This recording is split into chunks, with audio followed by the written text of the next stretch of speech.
تشریف لائیں اور اپنے تاثرات پیش فرمائیں۔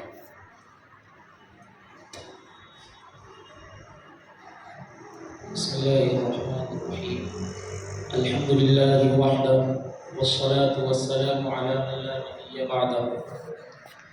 مدرسہ دعوت الحق کے بانی و ناظم استاذ محترم حافظ محمد سعید صاحب شاہدی،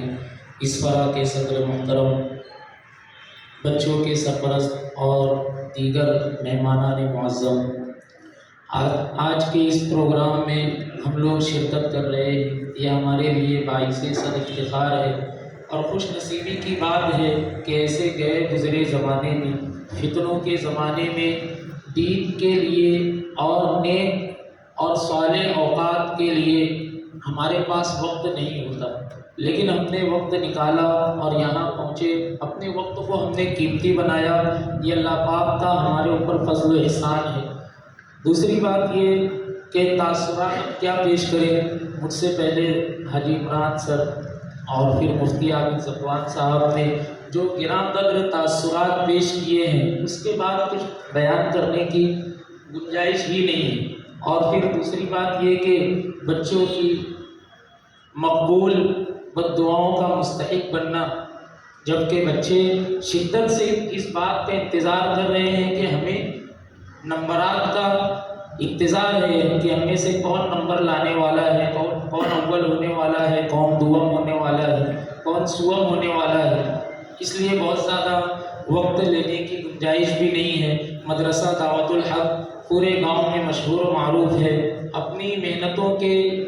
نتیجے میں آج جو نام مدرسہ دعوت الحق رکھتا ہے وہ کسی تعارف کا محتاج نہیں ہے اور نہ کسی تعریف کا محتاج ہے۔ بس ایک بات جو عرض کرنی ہے وہ یہ ہے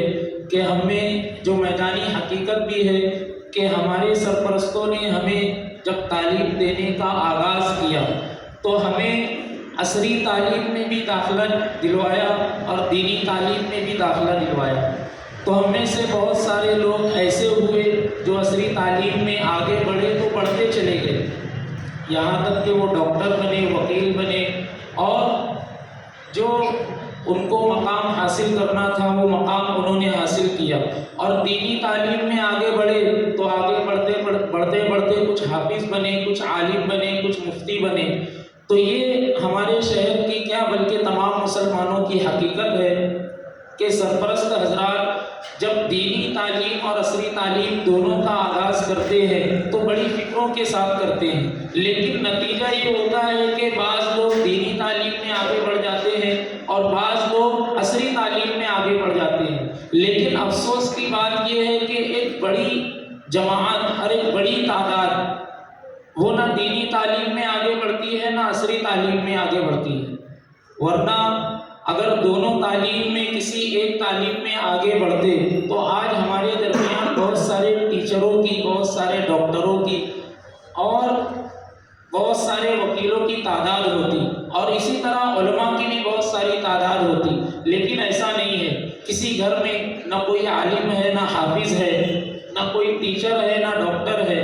تو کیا وجہ ہے آخر کہ کیوں ڈاکٹر ٹیچر بھی نہ بن سکے اور نہ عالم حافظ بھی بن سکے؟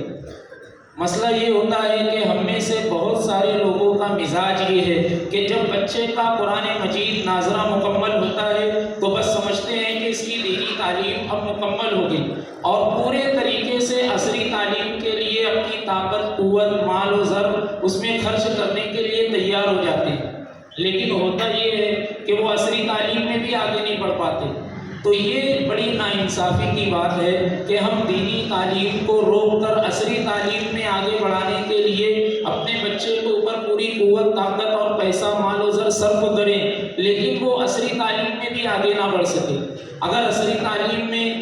ایسے سرپرست جو دینی تعلیم کی بجائے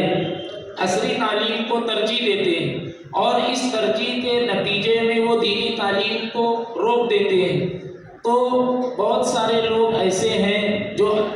اس تعلق سے بھی، اس لائن سے بھی فائدہ نہیں اٹھا پاتے، اپنے بچوں کو آگے تک نہیں پڑھا پاتے۔